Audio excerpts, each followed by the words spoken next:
3, 2, 1. Secondly, science is exclusively materialistic. It deals only with matter and energy that manifest in the external physical world. But internal, non-physical thoughts, ideas, emotions, they're just as real. Consciousness is real. Science investigates only what it can measure and manipulate using our five senses. Anything not perceptible to our senses, that's what's called nonsense. Thus, anything that's beyond physical matter and beyond our five senses, example, consciousness or God, is quite literally beyond science. Erwin Schrödinger. I am very astonished that the scientific picture of the real world around me is deficient.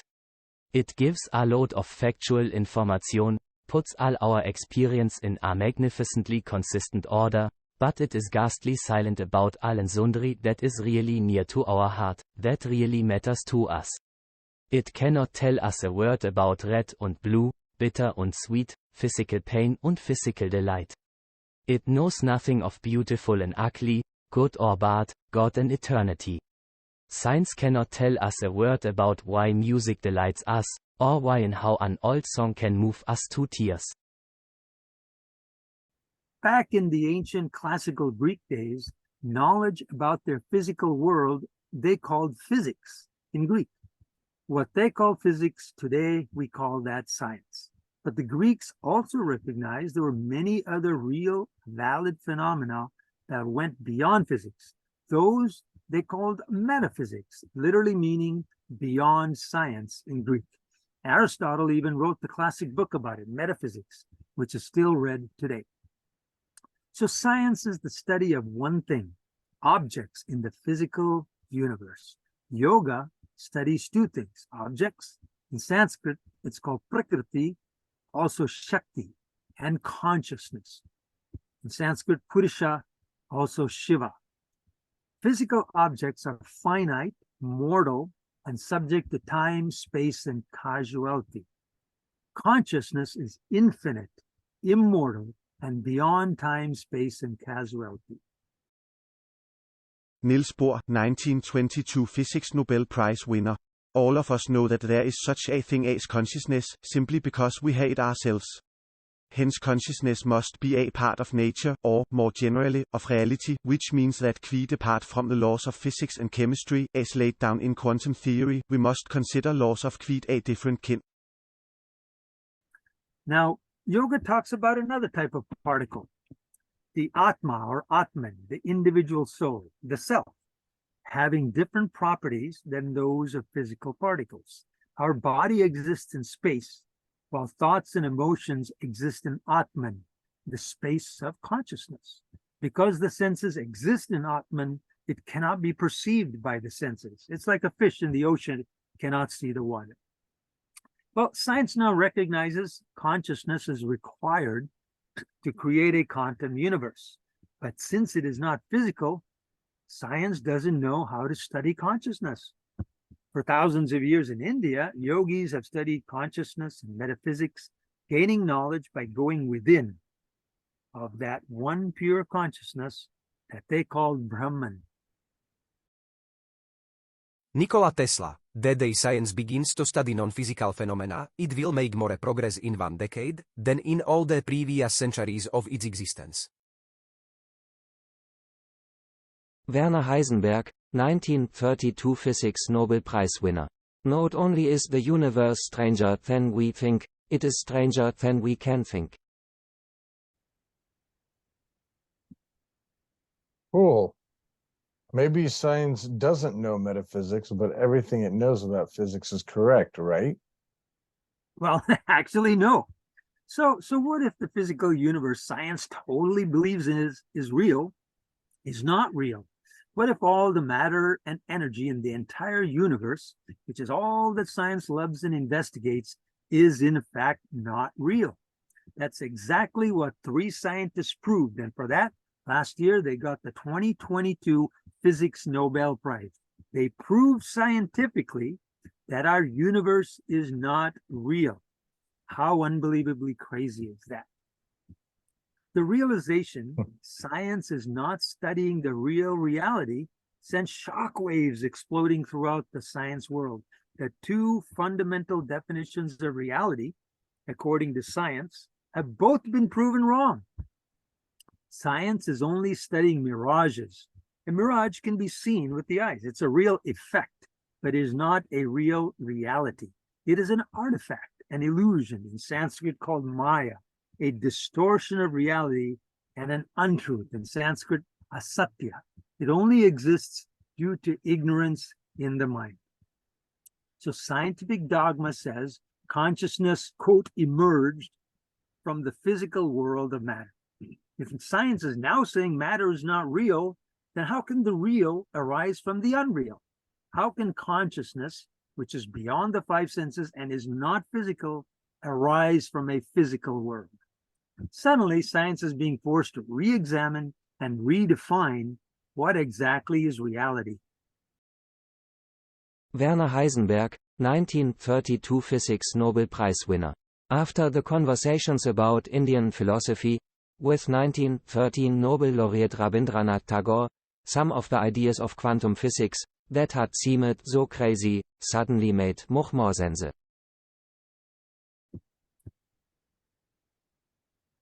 So is science being forced to re-examine its most fundamental laws and to redefine reality? Yeah, exactly. Science is undergoing a radical, once-in-a-century revolution right now, just like what quantum physics unleashed in the early 1900s. Tim Radford. In a nutshell, the universe is 4% visible, 23% undetectable and 73% unimaginable. Welcome to the cosmos, full of mass you can measure but not manhandle, driven by a force you can infer, but not explain.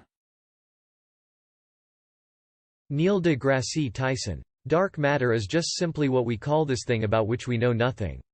We've known about dark matter since the 1930s. Actually, we shouldn't call it anything. We should call it, Fred, something that has no meaning, because we don't know what it is. So science has this standard model that proclaims that dark energy, so-called dark energy, makes up 73% of the universe, and another 23% is made up of dark matter, quote, dark matter. The science only knows a little bit about 4% of this universe. 96% of our universe is completely unknown and unexplained by science. Socrates.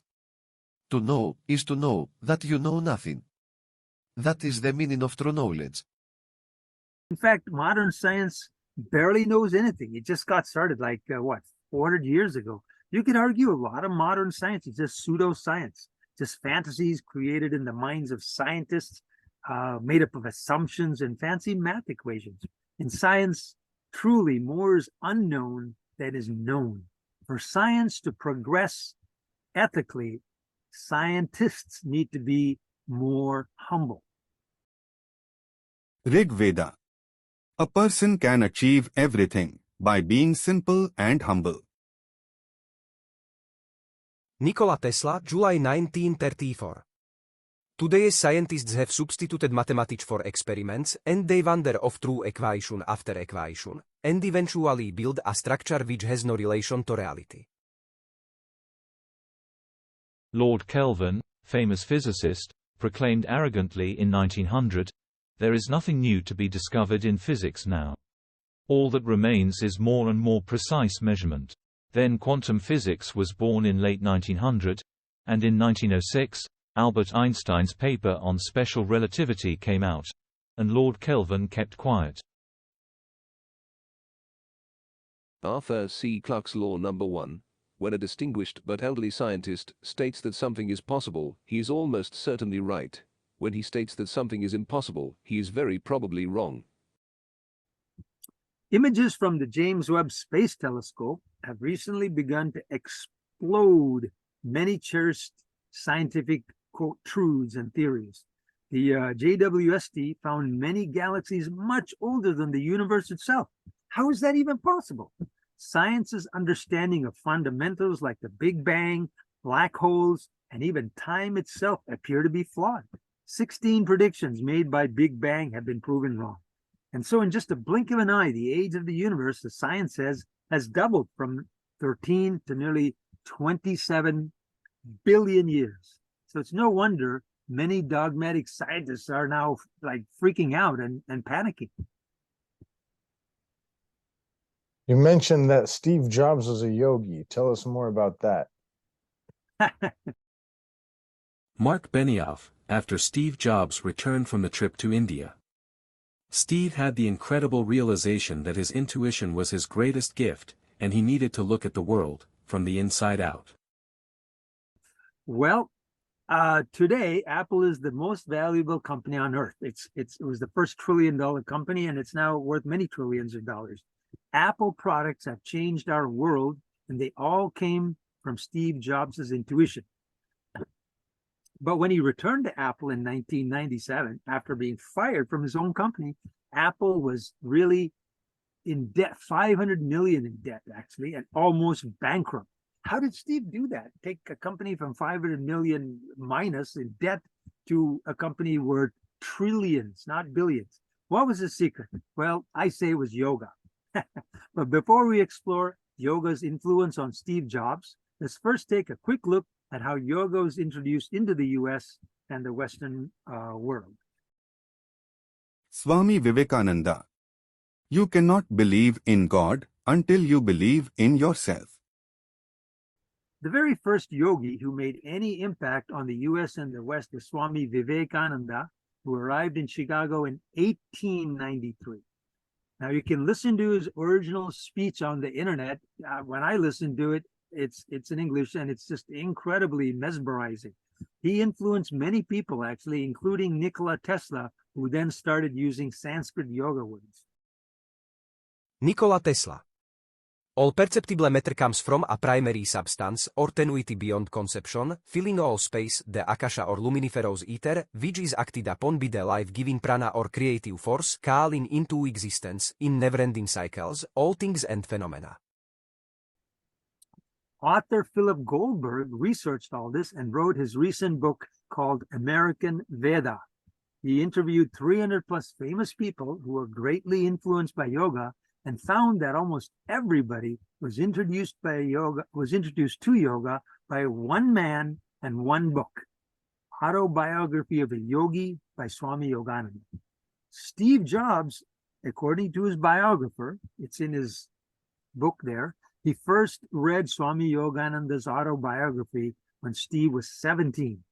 He ended up going to India to meet a guru who happened to die before he got there in 1974.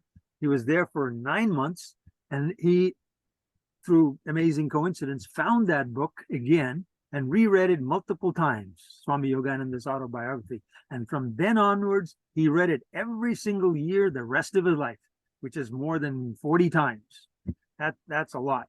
It was the only book that he kept on his iPad, and it was the only gift he gave to all attendees at his funeral.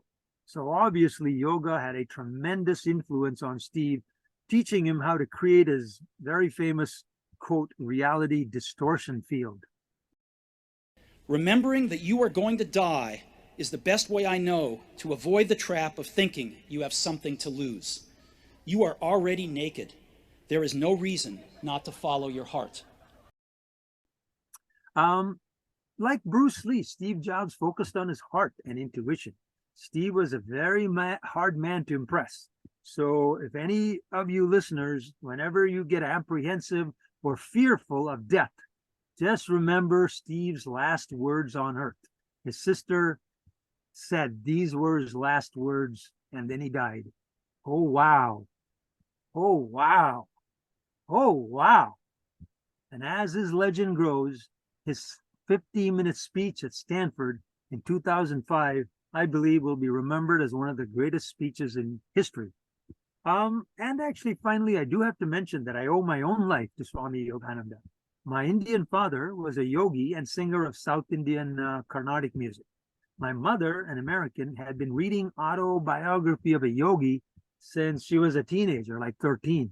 They met for the very first time at Swami Yogananda's Self-Realization Fellowship headquarters in Los Angeles, where my father was the featured singer. And soon afterwards, they were married and I was born. Wow.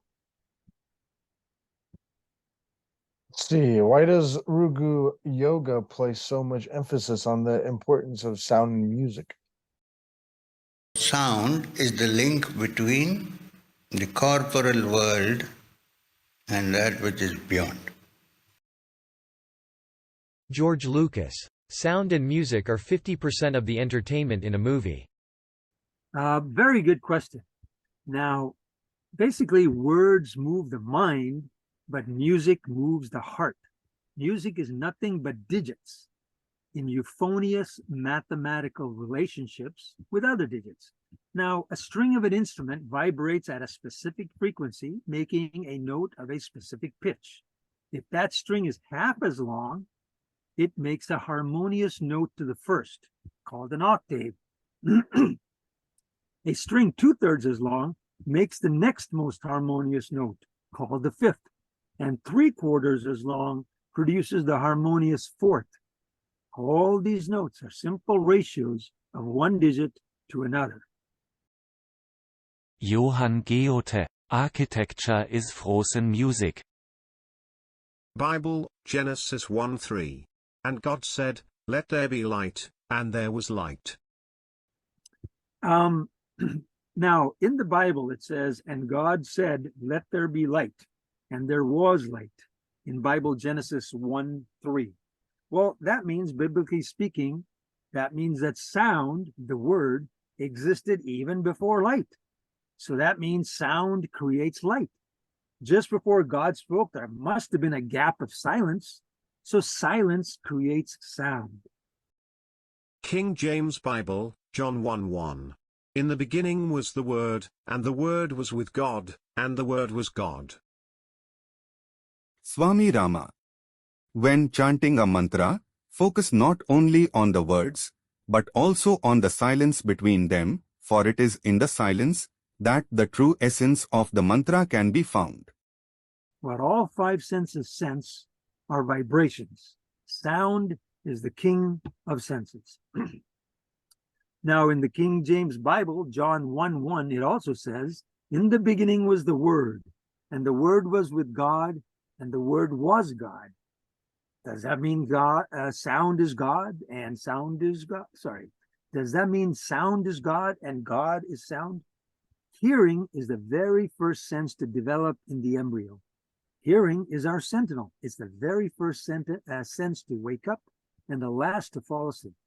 All five senses sense vibrations, from the most subtle, which is sound, to the progressively denser vibrations of touch, sight, taste, and then smell. So smell vibrations are the grossest and sound the finest. Swami Rama. When chanting a mantra, focus not only on the words, but also on the silence between them, for it is in the silence that the true essence of the mantra can be found. Now let's contrast sound and silence. Sound creates everything. Everything dies in silence. Sound dies in silence. Silence creates sound. Sound can destroy. Sound can heal. Sounds are many. Silence is one. Consciousness is one. Consciousness is silence. Now, research shows that music can boost your immune system, help repair brain damage, make you stronger, reduce seizures, and make you smarter. It also shows that the best music for you is your music, whatever you grew up listening to. Music triggers the brain to release dopamine, a crucial neurotransmitter, and the so-called feel-good hormone.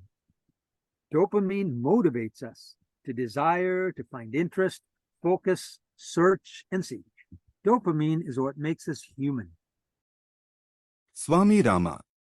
The power of a mantra is not in its meaning, but in the experience it evokes within the heart of the practitioner. Now, let's talk about mantra yoga. Mantra yoga is the yoga of sound. It is union using energy in its sonic manifestation. In Sanskrit, the man is for manas, the mind, and the tra means instrument. So mantra Sometimes it's called mantra, but the proper pronunciation is mantra. So mantra is an instrument of the mind. In the Christian monastic traditions, it's also like repeating or chanting Hail Marys while counting rosary beads. And yoga also uses Rudraksha Mala beads. Swami Rama.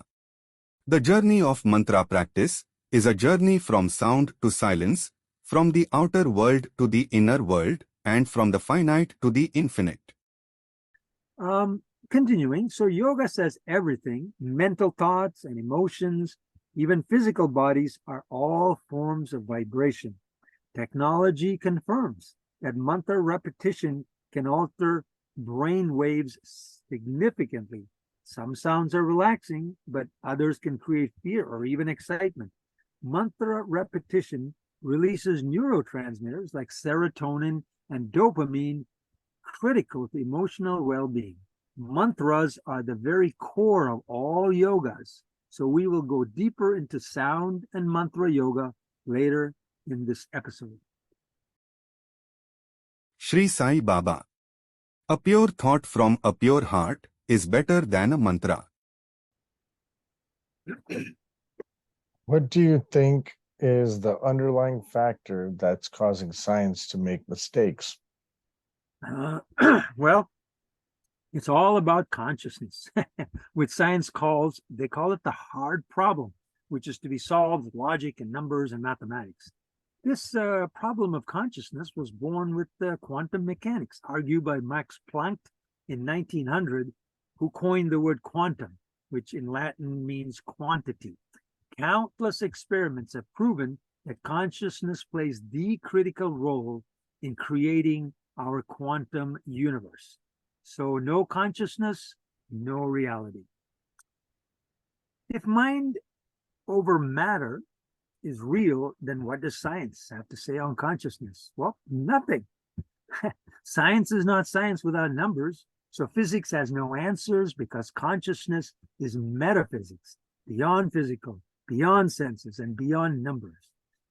It's forbidden by science to study it, and it's been a taboo. But finally, science can no longer deny, ridicule, or forbid it. Meanwhile, consciousness has been at the core of study and meditation by yogis in India for more than 5,000 years. While science restricts itself to the sensory outer world, yoga also explores within into the non-sensory inner world. Yoga has much to say about consciousness. Now, more than any other physicist, Erwin Schrödinger, if I'm pronouncing his name right, was most influenced by the Vedas and Vedanta. He named his dog Atman. His speech is often ended with the equation Atman equals Brahman, which he vainly called the second Schrödinger's equation. The phrase Atman is Brahman pervades Vedanta and Vedas all over the place.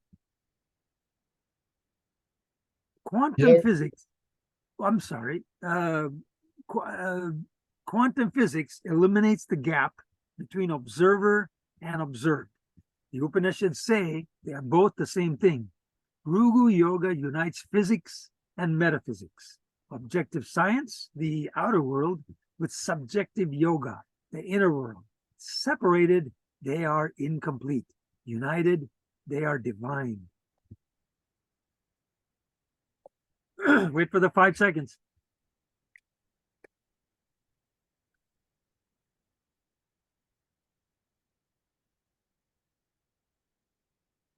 Question 10. You have used some Sanskrit words. Please explain yoga, Vedas, Vedanta, and Upanishads. Okay. Well, first we'll overview the ancient Vedic culture of the Indus Valley Harappan civilization, Harappan, one of the most fascinating, mystical, mysterious civilizations out there. It thrived from about 3300 BC to about 1300 BC. We'll explore the excavations of amazing ancient cities like Mohenjo-daro, which means mound of the dead, and Harappa, where Sanskrit, yoga, and the Vedas thrived more than 5,000 years ago. And even after 100 years, their sophisticated written script remains undeciphered. One ancient name for India actually was Veda Bhumi, which means land of knowledge. Most religions really were originated with one male founder. Hinduism, one of the oldest religions of the world, was actually not founded by any person. It's a culture based upon the ancient Vedas, which in Sanskrit means knowledge. So Hindus worship knowledge. The Vedas say that the only way to gain salvation or liberation, called in Sanskrit moksha, from our current earthly bondage, in Sanskrit that's called samsara, is through knowledge. Again, Sanskrit is vidya. So to repeat, the Vedas say the only way to gain salvation or liberation is through knowledge. Originally, these Vedas were transmitted using the oral tradition exclusively, and then they were also written down in Sanskrit, and Sanskrit in Sanskrit is called Samskritam, which means perfected or refined. Now, originating in prehistory, there are 4 main Sanskrit Vedas. Each are divided into the same 4 sections. Each section was to be used sequentially in each of the 4 stages. In Sanskrit, it's called ashrama of Vedic life. The first one is brahmacharya. You are to be a celibate student. Second is grahastha, the married householder. Third is vanaprastha, is withdrawal from society. The word literally means going into the forests. And lastly, fourth is sannyasa, which is the renunciation of all worldly pursuits and duties to seek the ultimate truth and final liberation, moksha, which is attained through non-attachment. In fact, in order to propagate this non-attachment, you're forbidden as a sannyasa from even staying in any one place more than one day. You got to keep on moving. The Upanishads in Sanskrit, there's multiple meanings, but I've found that it means connection. Upanishads are the 4th and final Veda section. Therefore, they are also called Vedanta, literally meaning the end of the Veda. So Upanishads and Vedanta are synonymous. The Upanishads were for study and contemplation during sannyasa, the final old stage of human life. The 108 Upanishads are commentaries and footnotes on numerous other words and concepts found elsewhere in all 4 Vedas. The Upanishads, or Vedanta, constitute the very essence of the wisdom of the prodigious Vedic knowledge accumulated over more than 5,000 years of meditation. There might easily be over 1 million Sanskrit texts extant out there. The British Library, for example, alone has 60,000 Sanskrit books, quote, acquired, unquote, from all over India. Now, the 3 main canonical Sanskrit texts of Vedanta are the 108 Upanishads, the Brahma Sutra, which are very brief, even one-word explanations of the Upanishads, and the Bhagavad Gita, which in Sanskrit means the Song of God, which completely and succinctly summarizes the entire Samkhya Yoga philosophy. Samkhya, in Sanskrit, it means knowledge of numbers, is one of the 6 major philosophical schools of India. Yoga means union. Sankhya is a theory, a thought. Yoga is its practice to achieve union through action. You can seek to unite with anything you like: God, money, sunset, your job, a lover, yourself, an idea, anything you can unite with. Therefore, there are many different yogas, many different paths and disciplines to unite in a diversity of ways. From distant shadows, Sankhya has been steadily influencing Western science for hundreds of years. Sankhya mathematics was transmitted via the Arabians as the Hindu-Arabic numeral system, and then was introduced to Europe in 1202 by Leonardo Pisano Fibonacci. His influential book was Liber Abaci. The book itself at the beginning clearly states that it was taken from the Hindu Sankhya mathematics. And today, this system that he introduced is called the decimal system, and we still use it all over the world. Next, in the early 1900s, Sankhya Yoga was used to form the bedrock for science's revolution in quantum mechanics. And now, as science is finally being forced to confront its hard problem of consciousness, the insights of yoga and Vedanta, I believe, will play a crucial role in understanding consciousness.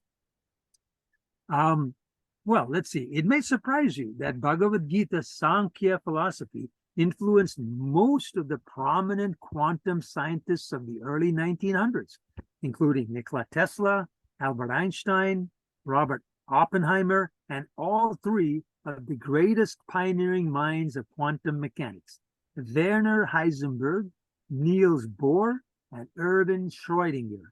So the Bhagavad Gita is science or religion or both. Finally, we'll also explore most popular yogas like Bhakti Yoga, its union through devotion. Karma Yoga is selfless, endless work like Mahatma Gandhi. Jnana Yoga, that's kind of been my path, the yoga of knowledge. And Kundalini Yoga, the yoga of energy.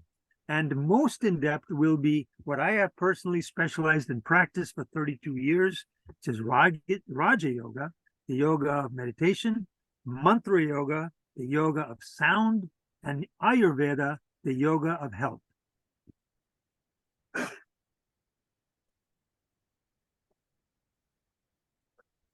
I thought yoga was mostly about physical exercises and breathing. How are numbers and mathematics considered the language of yoga? Well, yes, true. Physical yoga, Hatha Yoga, is the third of the 8 limbs of Raja Yoga. In Sanskrit, Raja Yoga means king of yoga. But it's like an iceberg. There's so much more to yoga. We'll look at Vedic mathematics from Sankhya with its many cool and fast shortcuts for doing math, and also look at Sanskrit's use of numbers. Rugu Yoga will introduce an important new concept called digitalism, the laws of digits. Digitalism is the only ism that can natively exist in the artificial binary world of digital computers, the internet, and artificial intelligence, quote AI. Anything digital must obey the laws of digits. That's because the atoms of this digital cyberspace are like ones and zeros and numbers. Nothing real, is nothing but digits, just mind stuff, mind matter.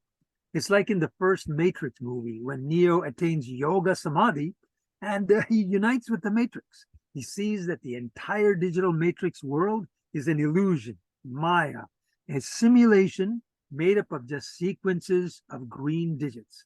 And as we shall see, the Matrix movies were heavily influenced by Vedanta. Exploring the laws of digits, we'll be amazed to watch what we call the dance of the digits. Digits do not just manifest in just any random order. All numbers must obey certain laws. And we'll look at several, including the surprising Benford's law. I call it the law of conservation of digits, and the mysterious and still unexplained Zipf's law. That's Z-I-P-F. Zipf's law. So think of Rugu Yoga as digital yoga. It is ancient yoga updated for modern humans who live in a modern simulated world of digits and digitalism, the laws of digits. To understand everything in the universe expressed numerically, you need to study only 3 numbers, 1 and 2 and 3. And as Tesla said, these are the keys to the universe. 1 3 is 3, 2 3s are 6, 3 3s are 9. Rugu Yoga explores numbers and mathematics, which is the language of science and the language of yoga, and is called the language of God. We will explore simple numbers and simple mathematics in a unique and fun way. Rugu Yoga is digital yoga. Now, to briefly overview digitalism, the laws of digits, there are 3 main laws all digits, which are all numbers, which are the 10 digits, 0 through 9, obey. These are the laws of 3, the laws of 2, and the laws of 1. The laws of 3, here are some highlights. The law of many says infinity begins with 3. Infinity means all rules have an exception. Odd numbers begin with 3. Infinite movement begins with 3. The infinite 3 introduces uncertainty, unpredictability, and odds. Quote, information, unquote, information is born with 3. It's well known that many religions worship a trinity. Now, I call this the fart test. Yes, F-A-R-T. Let's demonstrate this. Let's do a mind experiment. Okay, imagine you're in a room and you're totally sealed off from the outside and you smell a fart. Can there be any uncertainty about the farter? None. It's you. You're the only one in the room. Now imagine the same room with 2 people, A and B. If A did it, B knows B didn't do it, so it has to be A, and so A cannot lie. Again, if there's only 2 people, there's no uncertainty, so there's no information. But now, let's say 3 people, A, B, and C are in the room. If A did it, he or she can lie, and B and C will remain uncertain who really did it. So a surprise becomes possible, and that is what contains information. A quote from Claude Shannon, the founder in 1948 of information theory, is appropriate. He said, information is a resolution of uncertainty. It's counterintuitive, but gibberish contains more information than great literature. Content is irrelevant. In dimensions, 1 is a point, 1D, 2 is a line, 2D, 3 is a shape, 3D. The simplest shape, a polygon, which in Greek means many sides, is a triangle. With 3 points, you get an enclosed shape, and you can triangulate using trigonometry. With 3, and we get shapes, curves, and infinity. So life is 3. Life is curves, not straight lines. In the next videos, notice how long it takes before order turns into chaos, and notice the differences between even and odd numbers. Now, moving on, here are some highlights of the laws of 2. 2 is the great divider. 2 polarizes and creates symmetry and antimatter and anti-electrons, called positrons. And it creates finite movement as opposed to infinite movement. 2 makes numbers even. 2 makes computers possible. 2 is the only even prime number. All other primes are odd. And since all things vibrate, 2 makes sound possible. When anything vibrates to and fro, it creates waves and peaks and troughs. The dualistic mind can divide everything into 2 with the magic word no, negation. No and not create all paradoxes. No is not real. All paradoxes, Maya, begins with 2 and no. A yes can become a no. The power of Maya, of the illusion of the universe, is the power of no. Maya begins as a hamkara in Sanskrit.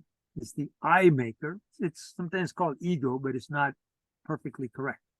It's the I maker is the exact translation. It's what makes you you. This ahamkara matures in children who discover the magical power of 2, of lying, of saying no around about 2 years of age. That's why it's called the terrible 2s. No, mommy, I didn't eat the cookies. Maybe it was Santa Claus. That's the power of no. And finally, some highlights of the laws of 1. Before infinity comes 3. Before 3 is 2, and before 2 is 1. Before many comes 1. 1 is the only number in all other numbers. There's only one number in the universe, the number 1. All other numbers are duplicates and calculations and abstractions of the mind, of just that one and only number 1. 1 is the matrix, the mother of all numbers. Notice in mathematics, x to the 0th power is 1. Factorial 0, which is denoted as 0 exclamation mark, is also 1. All is 1.